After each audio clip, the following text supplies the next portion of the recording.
Estamos de volta para a nossa terceira conversa da manhã, então, num ciclo de debates sobre direito das famílias, transmitindo para o Facebook também.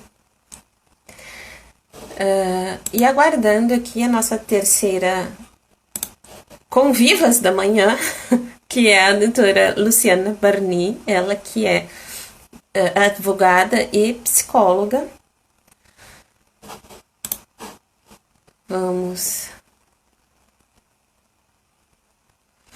Vamos aguardar para falar de resolução de conflitos, onde a existência de alienação parental. Continuando o nosso tema da semana passada, onde nós conversamos sobre características da alienação parental. Então, a gente já consegue identificar, né? Traçamos uma série de momentos em que é possível identificar a alienação parental. E agora nós vamos falar sobre a resolução desses conflitos. Vou aqui chamar a doutora.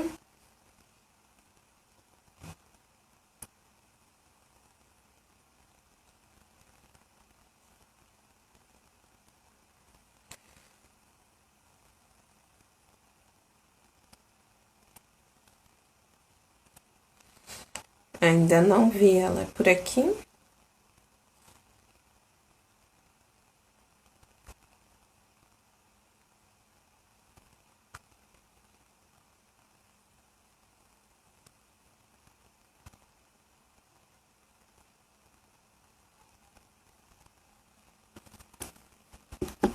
Muito bem.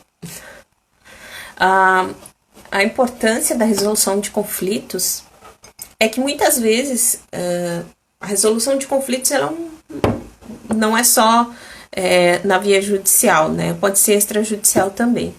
E a importância dela é porque a gente está utilizando um método alternativo de resolução de conflitos, que não é o judicial, né? Não tem uma imposição das partes de uma sentença imposta, né, enfim, à vontade do juiz, e as partes elas têm uma possibilidade de fazer uma catarse, ou seja, fazer uma reflexão sobre os seus atos, sobre como... Ah, doutora, tá aqui. Pronto. Tô aqui divagando, mas já...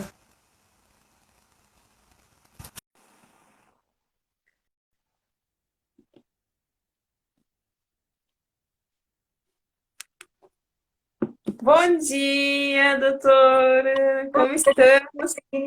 Tudo bem? Tudo bem, muito feliz de te receber aqui novamente, nessa conversa gostosa que a gente sempre tem, né, sobre direitos de família, direito das famílias. Estamos transmitindo agora de forma definitiva pelo Facebook, então eu vou marcá-la lá na conversa, se a doutora quiser tirar um minutinho para compartilhar o link, eu posso.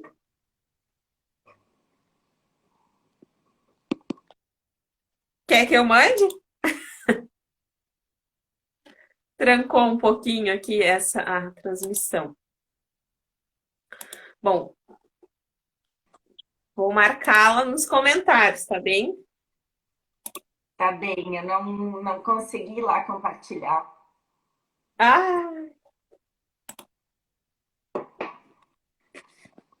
vamos ver.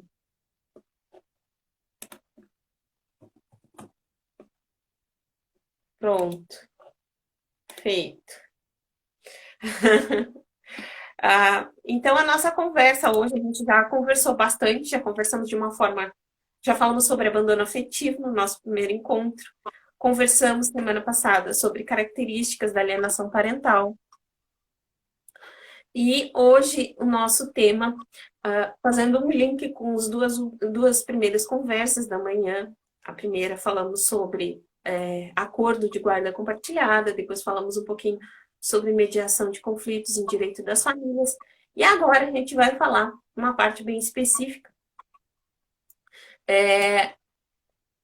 que é a alienação parental e a resolução de conflitos quando ela está presente, tanto em processos judiciais, quando ela ocorre identificada extrajudicialmente, né? E, Luciana, eu queria que tu te apresentasse aqui para o pessoal que ainda não te conhece, e apresentasse a tua formação e também falasse um pouquinho, de uma forma geral, sobre o tema. Certo. Então, vamos lá. Eu sou a Luciana Generali Barney, eu sou psicóloga, sou graduada em Direito e tenho especialização em alienação parental. O meu trabalho se dá como psicóloga jurídica. Eu atuo, então, nos processos, principalmente de direito de família, como assistente técnica. Ou seja, eu trabalho junto aos advogados na tentativa de auxiliar as partes quando tem alguma questão psicológica envolvida. E os casos de alienação parental são os casos clássicos dessa atuação, na medida em que a alienação parental é um fenômeno que envolve muitas questões psicológicas e ele necessita, por isso, de uma análise técnica da área da psicologia toda vez que é levantado em um processo. E aí, o psicólogo perito do juízo intervém, fazendo a análise psicológica do fenômeno. E aí, depois disso, e antes também, pode haver a participação dos assistentes técnicos nesse auxílio das partes para que a perícia seja realizada da melhor forma possível.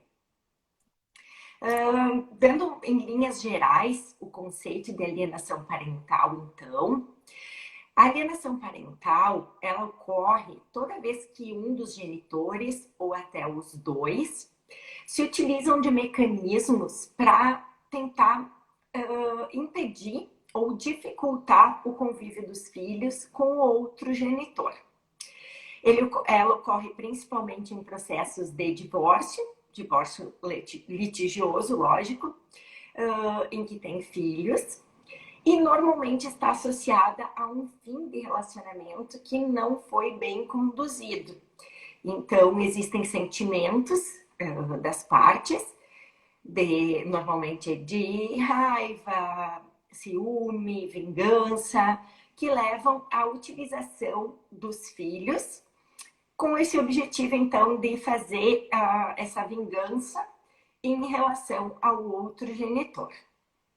E essa alienação parental, ela se dá através de diversas condutas por parte do genitor alienador, que vêm, inclusive, previstas de forma exemplificativa na Lei de Alienação Parental, que aqui no Brasil foi promulgada no ano de 2010. Muito bem. Então, aqui a doutora traçou um panorama geral sobre a alienação parental. A gente tem uma lei específica, né, para tratar do tema. E o que a gente queria ver aqui é quando é possível a gente fugir da judicialização procurando uma resolução alternativa de conflitos para dirimir, então, se é. Aqui estou perguntando como advogada para uma assistente técnica, né? Para uma psicóloga que tem conhecimento na área, para saber se é possível, se vai haver sucesso e se não é possível que esse tipo de atuação possa, então, acirrar mais a alienação parental. Eu pergunto aqui se existe algum método extrajudicial antes da judicialização do conflito que faça com que possa se diminuir ou até erradicar a alienação parental que já se suspeita estar havendo em um determinado divórcio, em uma relação que se findou e tem aquele menor no meio.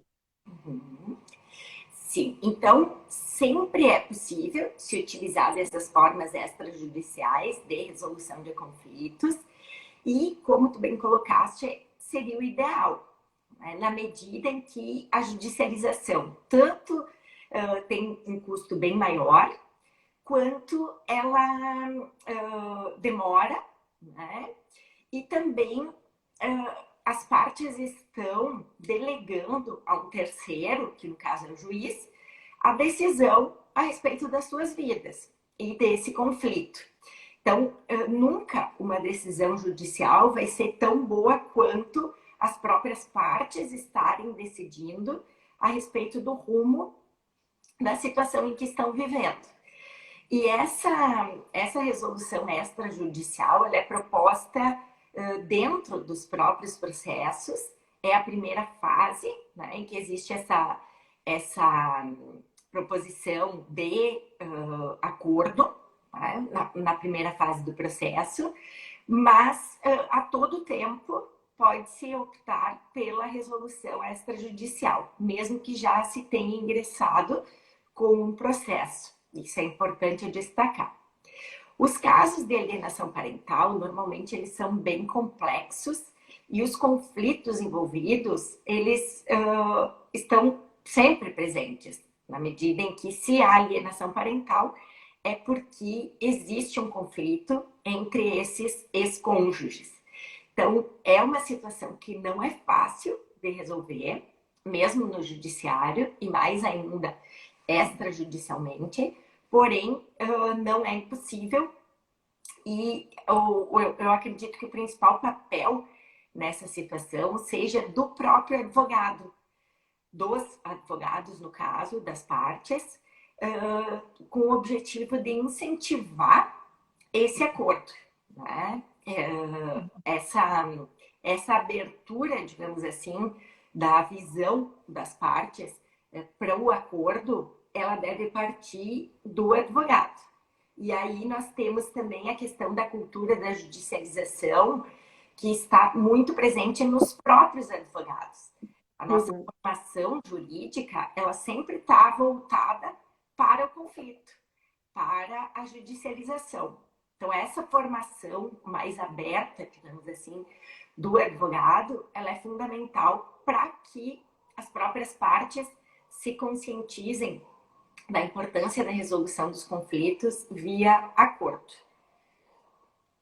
Tá. Luciana, eu te pergunto, eu fiz essa pergunta porque a minha preocupação é sempre assim, tentar fazer o melhor pelo menor. E acredito que isso é uma obrigação de todo advogado e também do judiciário, né? Quando que essa resolução de conflitos extrajudicial, ou melhor, se é possível que ela seja prejudicial para o menor em algum momento? Tu poderia apontar alguma situação em que ela pode ser prejudicial para o menor? Na verdade, não. Na medida em que o acordo ele não pode ferir normas judiciais, senão ele não é sequer homologado. Porque é importante destacar que sempre que há crianças menores envolvidas no processo, como é o caso do divórcio com filhos, esse acordo ele só vale na medida em que ele passa pelo Ministério Público, exatamente com o objetivo de avaliar se estão sendo preservados os interesses dos menores, para depois ser homologado judicialmente. Então, há essa análise tanto do Ministério Público quanto do juiz, no sentido de que o acordo não venha a ferir normas judiciais, especialmente as normas constitucionais. E nós temos expressamente previstas na Constituição as garantias fundamentais das crianças e, como tu bem colocaste, a proteção do interesse do menor, que sempre deve estar presente em qualquer processo que envolva crianças e adolescentes. A minha pergunta vem no sentido de que se é possível em uma resolução de conflitos, é claro que a gente está falando aqui uma resolução de conflito onde tem alienação parental, né? Se um pai procurou, ou uma mãe procurou o advogado para fazer um processo de alienação parental, é porque é sinal que algum indício de que isso está acontecendo lá, né? Não, muitas vezes não... pode ser que seja alguma coisa de vingança, uma coisa assim, né, para tentar incomodar o outro, que é muito comum também acontecer isso, mas um assunto tão sério invocar alienação parental no processo que um advogado não vai levar adiante esse intento do cliente se não houver um indício mínimo disso, né? Ele pode até procurar um advogado, mas certamente um bom advogado vai desaconselhar ele a ir adiante se não houver indício de alienação parental. Mas se houver, e esse advogado tentar resolver o conflito de uma forma alternativa fora do judiciário, existe possibilidade dessa alienação parental continuar persistindo de formas mais sutis? Existe sim. Inclusive, se ela está sendo avaliada em um processo judicial. Isso não garante que o comportamento desse alienador seja alterado, né? Porque, como eu falei lá no início da live, o alienador, em geral, ele não tem consciência a respeito do seu comportamento. Ou, mais especificamente, em relação ao prejuízo que o seu comportamento está trazendo aos filhos, né? Nessa tentativa de prejudicar o ex-cônjuge, ele utiliza os filhos como instrumento, mas na maioria dos casos não se dá conta de que está causando esse prejuízo aos filhos. Então, mesmo num processo judicial, vamos supor, em que seja identificada a alienação parental e o juiz tome medidas no sentido de coibi-la, exemplo, aplicar advertência ou aplicar multa, ou então determinar medidas mais drásticas, como suspensão do poder familiar, ou até a inversão da guarda, mesmo que isso aconteça, por mais que essas decisões estejam no sentido de coibir os atos de alienação parental, elas não garantem que isso efetivamente aconteça, infelizmente, porque às vezes as partes estão num nível de transtorno mesmo emocional sobre o qual elas não têm controle. Então, por isso que é indicada, são indicadas todas essas medidas, tanto no sentido do acordo, quanto outras, como a psicoterapia, que também pode ser determinada pelo juiz, compulsória, indicada tanto para os filhos quanto para os pais, nesses casos. Já começou a falar aqui e era a próxima pergunta que eu ia te fazer. Era sobre quais são os métodos mais seguros e também que podem dar mais resultados para serem aplicados na resolução de conflitos, então, onde aparece alienação parental. Bem, eu sou fã da mediação.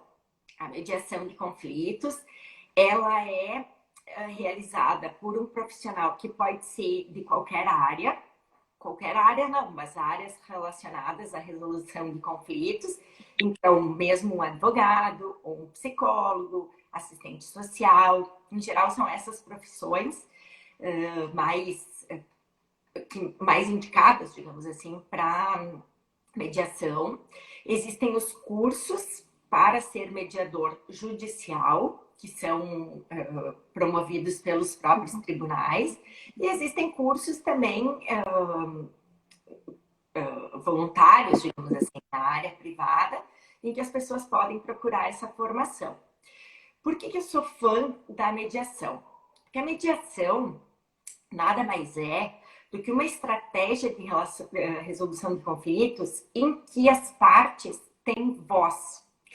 Elas conseguem ver traduzidas as suas necessidades, os seus desejos, através do mediador.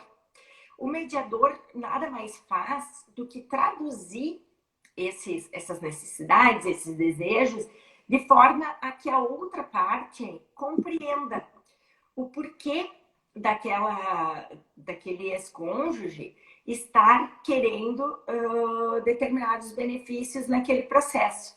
Então, ambas as partes, elas são ouvidas e são traduzidas de forma a que cada uma entenda os desejos, as necessidades da outra, e assim se possa chegar a um acordo em que todos ganhem.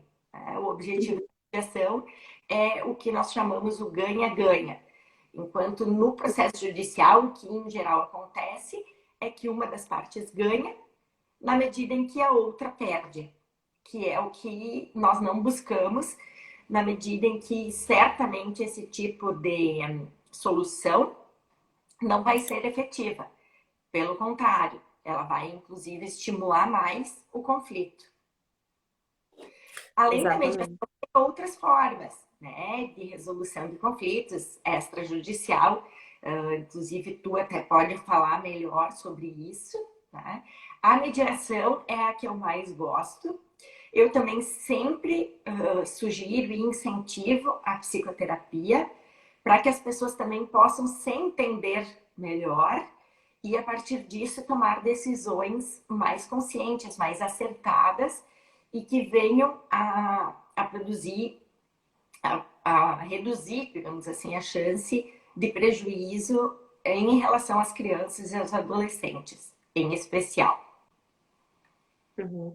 Eu tava, enquanto estava falando aí, que eu estava pensando, né, Luciana, a mediação ela é sempre uma boa solução, né? Mas em certos casos, porque a alienação parental também é um sintoma de que alguma coisa não está bem psicologicamente naquela pessoa, que ela está doente emocionalmente, né? Então, por mais que a mediação seja uma coisa boa, possa ocorrer um processo de catarse, né, naquela situação que as pessoas realmente mudem o seu posicionamento, isso vai resolver aquela situação pontual, mas pode ser que estoure isso em algum outro lugar que a gente não está enxergando. Então, eu acredito que sou advogada, não sou psicóloga, mas eu acho que é necessário que esses pais façam um acompanhamento psicológico, né? A minha sogra também psicóloga, ela sempre diz, quando trazem uma criança aqui que ela tá com problema, a primeira coisa que eu digo é, cadê esse pai e essa mãe?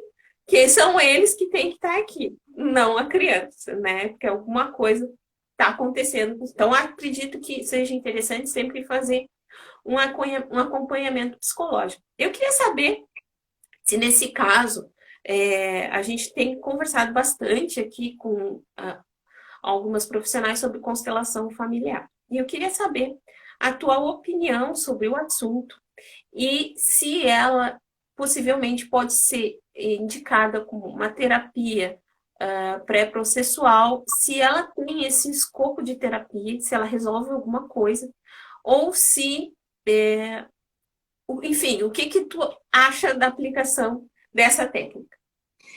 Bom, eu vou ser bem sincera, como eu sempre sou, né? As minhas opiniões eu coloco elas bem claras. Então, assim, eu inclusive fiz curso, porque a constelação, o método da constelação, ele é relativamente novo aqui no Brasil. E assim que ele surgiu, eu fui buscar cursos para conhecer, porque eu acredito que a gente tem a obrigação, quem trabalha na área tem a obrigação de se atualizar e conhecer todas as alternativas que vão surgindo. Na minha opinião, a constelação é um método que não é baseado numa ciência segura, tá? A psicologia, ela não reconhece esse tipo de atuação. Por quê? Porque quem estuda psicologia sabe que não existem soluções mágicas para os problemas psicológicos, né? Toda psicoterapia é um processo mais ou menos longo, de acordo com a linha teórica que é adotada. Então, nós temos a cognitivo-comportamental, que é mais focada, mais objetiva, voltada para a solução de problemas. Nós temos a terapia psicanalítica, que então envolve um entendimento de si mesmo mais aprofundado, que então leva mais tempo. Nós temos também a terapia sistêmica, que é muito bem utilizada em caso de conflitos familiares. Nós temos diversas linhas, mas todas elas demandam do sujeito um esforço no sentido de se entender e, a partir disso, tomar decisões mais conscientes. A constelação, no caso, a constelação familiar, ela tem um método que ele é, sinceramente, assim, eu compreendi a ideia, porém, eu não acredito que ela seja eficaz na medida em que, assim, resumindo o meu entendimento a respeito, né? As pessoas, elas participam de sessões aí, né? Em que outras pessoas, vamos dizer assim, falando de uma forma bem popular, né? Outras pessoas encenam aquele conflito. E através da atuação do constelador, juntamente com essas pessoas, os conflitos seriam ali reproduzidos, se chegaria ao cerne da questão, à origem desses conflitos, em tese, e aí, a partir dessa intervenção, os problemas se resolveriam, né, na medida em que se estaria atacando a raiz do problema. Só que não é bem assim, né? Não é tão simples assim, quiséramos nós que fosse, né? Mas uma sessão, como é muitas vezes proposto, ou 2 sessões desse tipo de intervenção, seriam em tese suficientes para resolver o problema atacando a sua origem, como se pretende, né? Mas nós temos, assim, inclusive, riscos nessa situação, na medida em que o processo mexe, sim, com os sentimentos, com a estrutura das pessoas, e muitas vezes são relatados casos em que as pessoas saem perturbadas desse tipo de situação. Perturbadas nos mais diversos níveis, assim, inclusive mais sérios, em que essas pessoas depois têm que buscar auxílio psicológico, na medida em que aquilo não foi trabalhado da maneira adequada. Então, assim, por mais que o Poder Judiciário já venha aceitando e, inclusive, colocando em prática dentro dos próprios fóruns e tribunais e a constelação, eu, assim, pessoalmente, não sou a favor desse método. É uma bomba atômica dentro do fato, assim, né? Larga a bomba atômica ali e aí as pessoas que se resolvam. Não, eu acho até que, ao contrário, concordo plenamente contigo. Fico muito aliviada de ouvir uma opinião técnica nesse sentido. Até aqui, ó, a Gesiel trouxe uma questão, mas a forma como tem sido colocada a constelação seria a solução para os conflitos familiares. Inclusive, tem uma vara de família do Fórum Central que é utilizada. É claro que aqui, Gesiel, a gente está colocando uma discussão sobre o tema e trazendo uma opinião técnica de uma psicóloga sobre isso, né? Nós não podemos, assim, simplesmente adotar uma posição, né? Até porque somos advogados, a gente tem também que refletir sobre o assunto, né? A psicóloga Marina Krellin aqui está falando que concorda com a Luciana, né? Nós temos que ouvir uma opinião técnica sobre isso, porque muitas vezes aquele acontecimento, o que ocorreu ali na hora da aplicação da técnica, pode gerar efeitos futuros que vão ser muito piores, tanto para o menor, quanto para aquele relacionamento que aconteceu ali. A pessoa ela não está conformando os sentimentos, ela não está se entendendo. Até pior do que isso, aquilo pode ter confundido muito mais a cabeça dela, né? E assim, nesse período mesmo que eu estava estudando, eu fiquei sabendo de casos concretos em que as pessoas simplesmente psicotizaram, surtaram, como se diz assim num termo mais popular, mas simplesmente se perderam num nível gravíssimo. E muitas vezes esse tipo de surto é irreversível. A pessoa realmente fica assim com sequelas psíquicas graves, né? Eu acho importante isso que tu colocou, que são opiniões técnicas, lógico, baseadas em estudos que nós fizemos enquanto profissionais, porém, são opiniões. Como o Gisiel bem destacou ali, se não fosse um método aceito, pelo menos por parte dos profissionais, ele não estaria vigente dentro do próprio judiciário, como eu tinha colocado antes, desculpa. Boa, Roberta. Gisiel, com certeza, porque as coisas não são simples para serem resolvidas em uma audiência, exatamente, né? Exato. É isso que nós estamos colocando aqui, formas alternativas de tentar resolver, porque a alienação parental é uma coisa tão complexa que eu acho que até refoge o judiciário, né? É uma. é- tem que ser resolvida mesmo e não imposta, né? É. Eu até ia falar a Roberta Machado aqui dando um bom dia, querida Roberta, que também é da área da saúde, né? Professora. E as constelações, justamente que a gente estava falando aqui, até me perdi a fazer uma pergunta, e é que a gente acabou se emocionando aqui, né, no tema É. das constelações familiares. Mas existe algum outro método que se mostraria assim mais eficaz? Que eu estava falando justamente isso, que eu não conheci, procurei, mas eu não vi nenhuma evidência científica, nunca artigo que tivesse um estudo relevante sobre constelações familiares.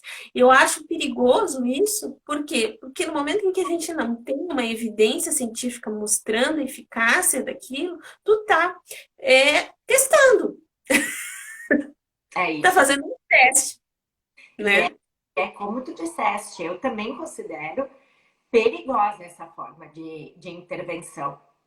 E assim, propondo uma alternativa, eu também tenho estudado muito a respeito de um novo instituto, novo aqui no Brasil, porque já existe há muito tempo, mas existe um instituto, inclusive, nacional, que faz formação nessa área, que são as práticas colaborativas.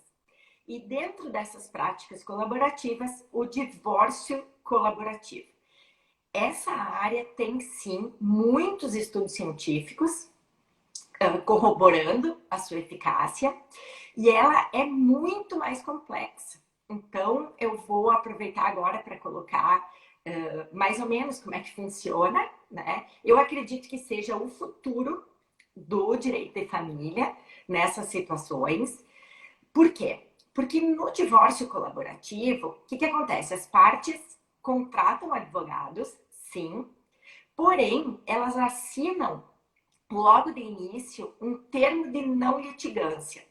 Ou seja, se elas decidirem posteriormente ingressar na justiça, aqueles advogados estão automaticamente fora, porque eles se comprometeram a não entrar em juízo. Então, qual que é a ideia? A ideia é que esses advogados, então, atuem no sentido de mediação, conciliação de interesses, para que ambas as partes sejam atendidas nas suas necessidades. Só que não são só os advogados que trabalham. É formada uma equipe multiprofissional em que participam todos aqueles profissionais que são, de alguma forma, necessários para o bom andamento desse acordo. Então, o psicólogo quase sempre faz parte dessa equipe. Muitas vezes nós temos contadores para cuidar dessa questão mais patrimonial. Nós temos assistentes sociais, quando se precisa dessa avaliação mais ampla das condições concretas em que as pessoas vivem. Então, se monta esse time dos dois lados, visando se chegar à melhor solução para o caso. Então, são várias cabeças pensando nesse sentido e olhares de diferentes perspectivas, de acordo com a formação de cada profissional. Então, eles estão ali fazendo estudos conjuntos, discussões, debates, e sempre com as partes, com o objetivo de se chegar a uma solução que busque atender, na medida do possível, todos os interesses que estão envolvidos aí nesse processo. E principalmente, né, sempre destacando, buscando o melhor interesse das crianças e dos adolescentes nessas situações.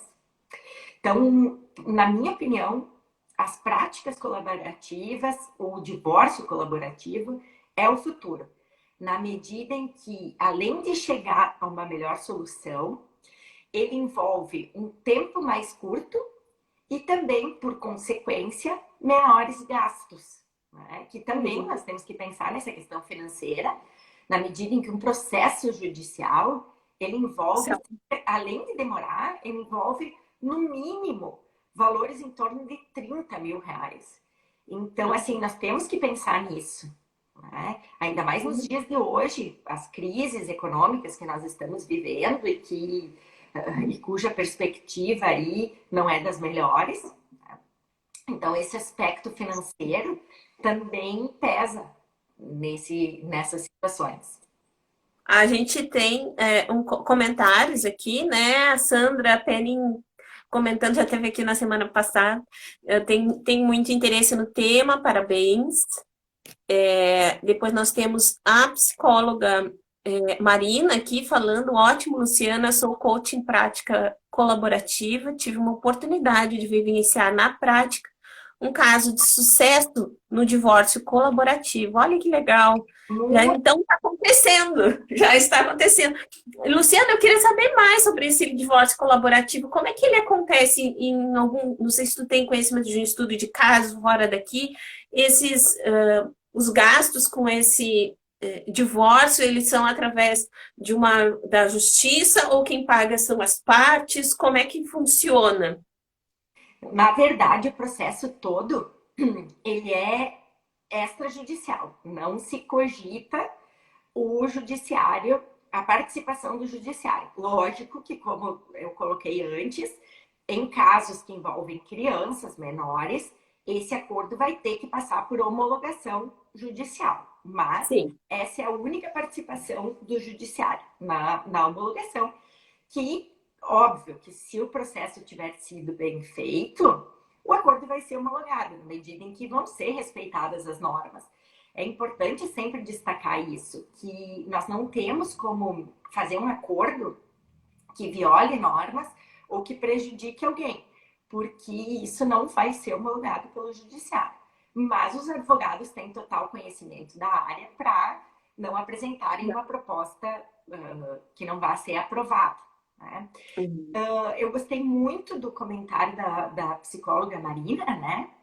No sentido de que ela tem essa formação e que já está vendo resultados concretos dessa prática ou dessas práticas.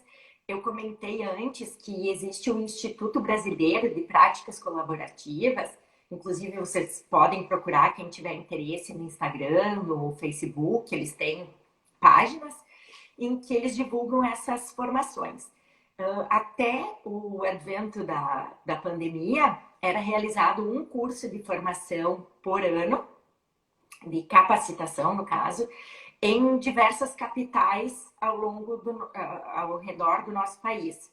Então, cada ano era feito numa capital.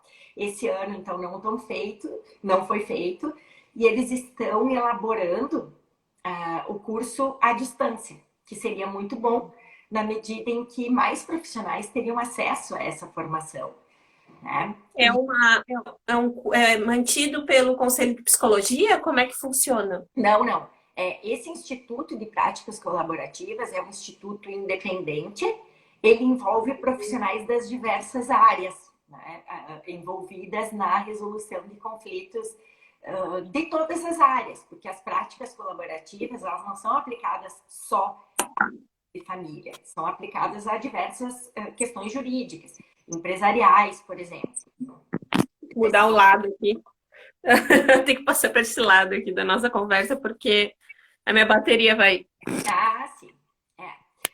Mas assim, eu tinha falado antes a respeito das evidências científicas, né? E existe muita literatura já no Brasil, inclusive, livros estrangeiros traduzidos, e o Instituto de Práticas Colaborativas só eu já adquiri 3 livros específicos sobre o divórcio colaborativo. Então, tem muita literatura embasando. A capacitação, ela não é obrigatória, né? Porque não é algo regulamentado por algum conselho. Mas a ideia é que os profissionais se capacitem de alguma forma, ainda que estudando por conta, né? Como eu estou sugerindo aqui, que é uma prática que ela não é. Claro, ela exige conhecimentos e técnicas específicas, né? Mas a ideia não é complexa, pelo contrário, ela é bem simples. A ideia é que se chegue a uma solução que efetivamente resolva o conflito, na medida em que atenda aos interesses de todos os envolvidos. E o principal que eu considero, essas decisões não vão ser delegadas a um terceiro, e sim vão ser elaboradas pelas próprias partes envolvidas. Então, vai lá na raiz do problema. A raiz do problema, porque nós sabemos que na maioria dos processos judiciais, a sentença não resolve o problema.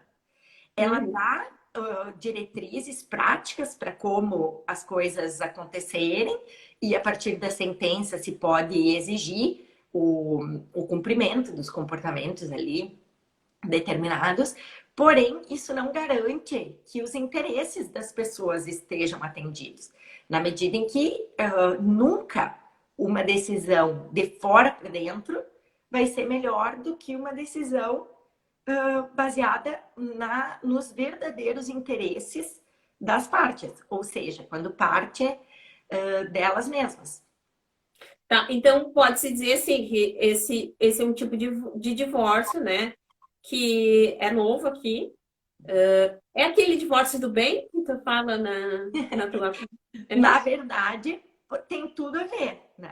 A minha ideia do divórcio do bem é no sentido de que a separação do casal, ela venha a se dar de forma a gerar o menor prejuízo possível, especialmente para os filhos, né? Isso é da minha formação da psicologia. Eu trabalhava com infância quando eu trabalhava na clínica. Então, as crianças sofrem muito com um processo de divórcio quando ele não é bem conduzido. Porém, por que eu defendo que o divórcio pode ser do bem? Porque caso esse ex-casal consiga deixar de lado as questões conjugais para priorizar as questões parentais, que vão ser para sempre, né? Por mais que a relação conjugal tenha acabado, o par parental, como se chama, vai existir para sempre. Então, quando eles forem conscientes da sua responsabilidade em relação à preservação da saúde emocional dos filhos, esse divórcio do bem é possível. Às vezes, essa conscientização precisa vir de fora, como é nos casos da alienação parental, que nós estamos focando aqui hoje. Na medida em que, como eu destaquei antes, a pessoa que está produzindo a alienação parental, ela quase sempre não tem consciência dos prejuízos que está causando. Sim. E eu achei interessante tudo isso que tu colocou, é uma coisa muito nova. Eu até acho que empiricamente muitos de nós, advogados, psicólogos, pessoal que trabalha com judiciário, enfim, trabalha com divórcio, acredita que isso seja uma ótima solução e que empiricamente é uma coisa que estamos tentando fazer há algum tempo, não é à toa que tem acompanhamento psicológico, né? Dentro do fórum, não é à toa que a gente criamos há pouco tempo, através da lei de mediação, a necessidade de ter um núcleo de mediação para que os processos que têm um conflito muito acirrado possam receber uma atenção especial, fazer com que as partes tentem, se não chegar num acordo exitoso, pelo menos dirimir um pouco aquele conflito, né? Aquela guerra que tem dentro do processo. Acho que aos poucos a gente tem mudado essa cultura na advocacia, né? De que é necessário Achei que era uma pergunta. Agora a câmera tá virada, eu faço aqui para ler. Aos poucos a gente tem entendido que é necessário mudar essa cultura, né, de judicialização das demandas e que o advogado pode sim ser uma ponte que vai favorecer não só de forma mais séria acelerar o processo do divórcio, mas também fornecer meios para que as pessoas se sintam mais representadas, se sintam mais satisfeitas com a entrega do resultado, do que se um juiz viesse dizer como que tem que fazer naquela situação, como que tem que ser a guarda, como é que tem que ser. Isso é muito mais prejudicial para as partes do que elas decidirem sobre a vida delas, né? E a única coisa que elas têm que fazer é pôr de lado um pouco o conflito. Mas isso que tu colocaste aqui, dando para dentro da alienação parental, e considerando que tu falou que muitas pessoas não sabem que estão cometendo alienação parental, e eu concordo plenamente com isso, né?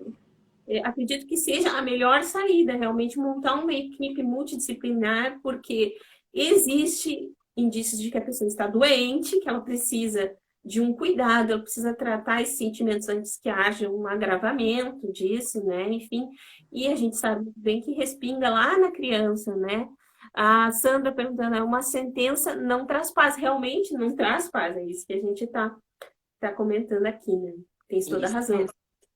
E aí, quando ocorre a alienação parental, só para concluir aqui, já vou te fazer uma pergunta. Quando ocorre a alienação parental aqui, nesses casos, que a pessoa não sabe que está fazendo alienação parental, ela começa a ter um tratamento, enfim, tem um apoio técnico, e ela consegue resolver isso. Quem vai se beneficiar é a criança. Mas enquanto a pessoa sabe que está fazendo alienação parental, e é esse o ponto principal, como é que a gente resolve esse tipo de conflito, quando a alienação parental ela ocorre com consciência. Bom, então, eu acredito que a única solução para isso é fazer com que essa pessoa se dê conta, se conscientize do prejuízo que está causando aos filhos, tá? Porque o que eu acredito? Que ninguém faça algo voluntariamente para prejudicar os seus filhos. Ninguém não, porque sempre tem exceções, tem pessoas bem comprometidas emocionalmente, né, que podem eventualmente fazer isso.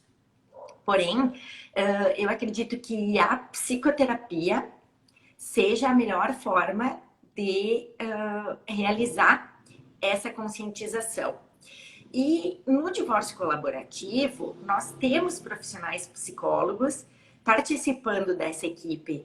Então, esse profissional psicólogo, ele pode atuar nesse sentido, porque ele não vai fazer uma psicoterapia, ele pode sim atuar no sentido da conscientização desse alienador, ou no mínimo encaminhar essa pessoa para tratamento.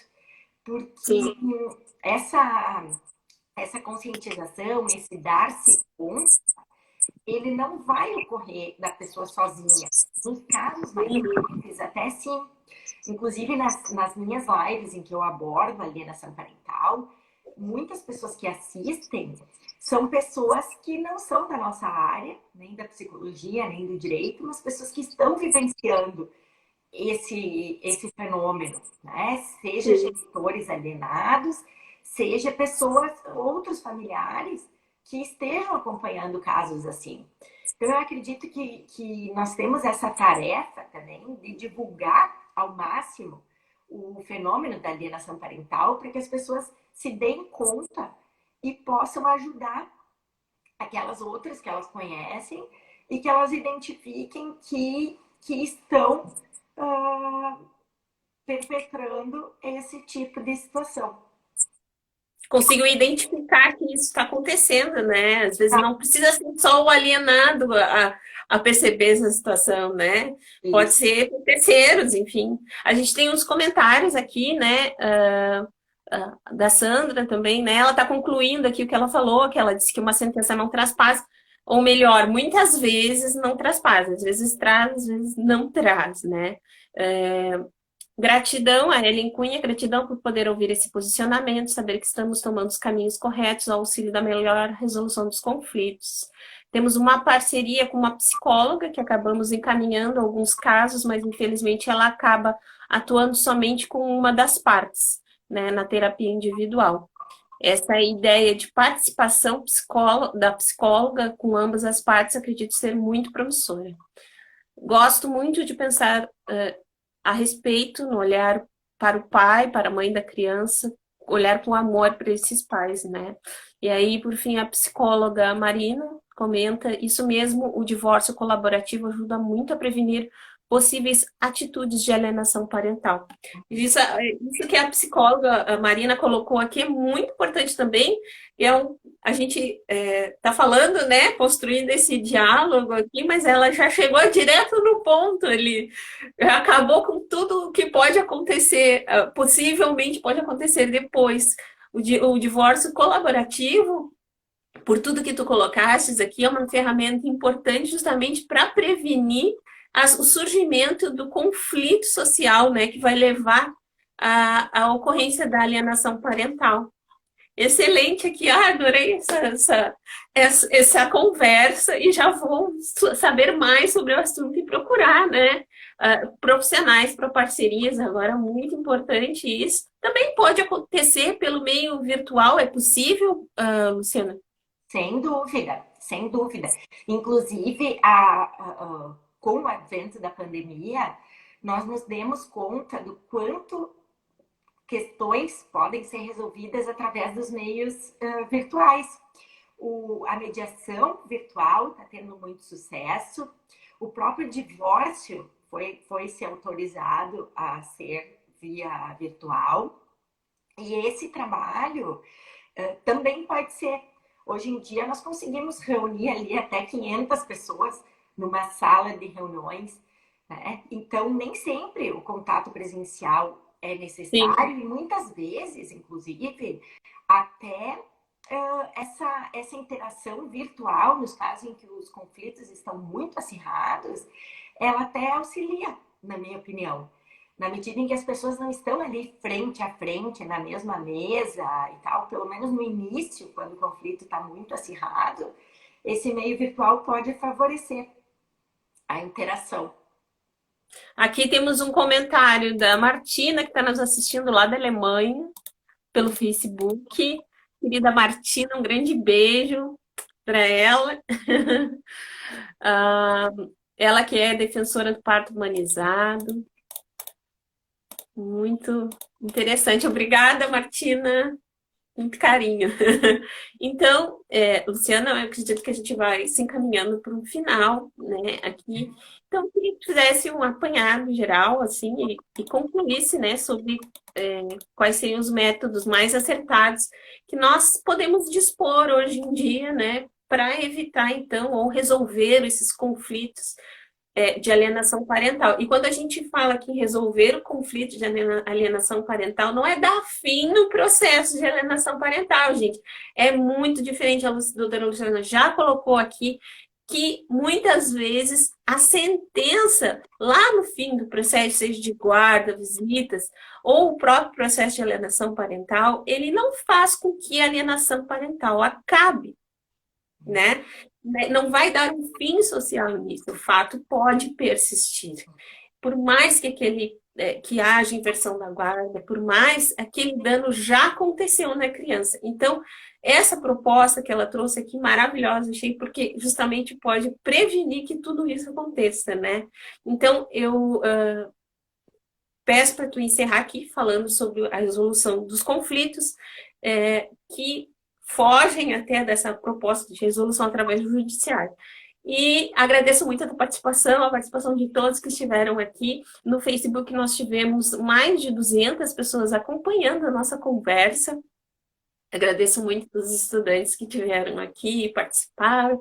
E vai ficar disponível o contato da doutora Luciana Barney aqui através psicóloga.luciana.g.barney. @psicóloga.luciana.g.barney. Então, isso no Instagram, tá, gente? E ela fica disponível também para conversar sobre o assunto, né, doutora? Sim, no Facebook até eu tenho uma página cujo nome é exatamente Divórcio do Bem. Então lá eu compartilho os mesmos conteúdos do Instagram. Então quem prefere o acesso via Facebook tem essa página lá. Então assim, eu gostaria também de agradecer muito as pessoas que participaram, agradecer principalmente o teu convite, né, Jaqueline? Nós estamos fazendo essa parceria aí no sentido de poder divulgar esses conhecimentos da nossa área, que são tão importantes no dia a dia das pessoas, para além da atividade profissional das pessoas que atuam na nossa área. E a alienação parental, ela é um fenômeno que conjuga diversas áreas, dentre as quais a jurídica e a psicológica são as principais. E é um fenômeno, como tu disseste, muito complexo, cuja solução muitas vezes não é possível, solução definitiva. Sim. Se sabe que a principal arma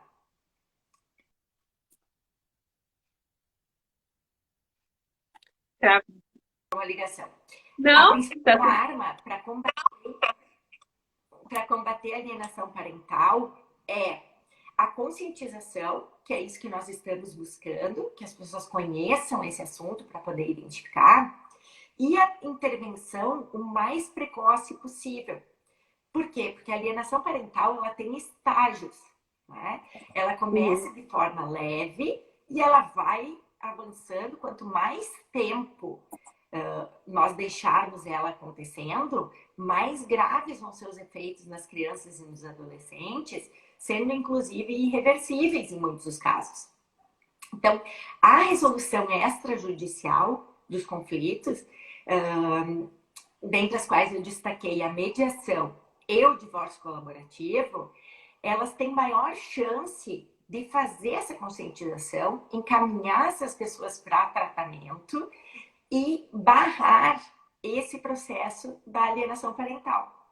Porque se ele for identificado cedo, nós vamos conseguir evitar esses prejuízos, ou os prejuízos mais graves, que podem afetar essas crianças, esses adolescentes. Então tá, Luciano, gostaria muito de agradecer a tua presença, avisar que na semana que vem nós estaremos de volta, né? Vamos conversar sobre instrumentalização da alienação parental, do processo, né? E as provas que a gente pode produzir dentro de um processo. Destacando mais uma vez que a doutora Luciana, ela é assistente técnica, né? Ela trabalha como assistente técnica em processos das áreas de família. E também vamos receber a psicóloga Gisela para falar sobre o dano emocional do menor reabandonado, ou seja, aquele menor que entrou para o sistema de adoção, foi adotado por uma família e foi devolvido, ou seja, reabandonado, né? Sobre o tipo de dano que esse menor pode sofrer e como evitar isso, né? E também vamos conversar com a doutora Milena Félix sobre abandono afetivo. Então não percam, na próxima quinta nós vamos voltar com o nosso último dia do ciclo e vamos conversar com a doutora Luciana. Eu que falei aqui, agora me deu um branco se eu falei ou não, mas já fica aqui a lembrança que nós vamos conversar com ela sobre a instrumentalização do processo de alienação parental, ou seja, as provas que a gente pode produzir dentro do processo. Ela é assistente técnica e tem muito para falar para a gente sobre isso e ensinar. E eu, toda vez que eu converso contigo, Luciana, eu aprendo muito, eu me abro muito os meus horizontes dentro do direito das famílias. Eu acho que, sim, no fundo, sempre concordei muito com o que eu te ouvi falar nos teus IGs, no teu canal, até no YouTube eu já te vi. E eu sempre concordo muito contigo. Acho que a gente tem sempre que visar o melhor interesse do menor e procurar uma solução, né, para enfrentar isso antes de judicializar a demanda, porque aí o dano já está sendo feito, né? E agradeço muito a participação de todos que estiveram aqui conversando conosco e dizendo que vocês podem deixar suas perguntas no privado aqui através da DM. E até a próxima quinta. Até, muito obrigada.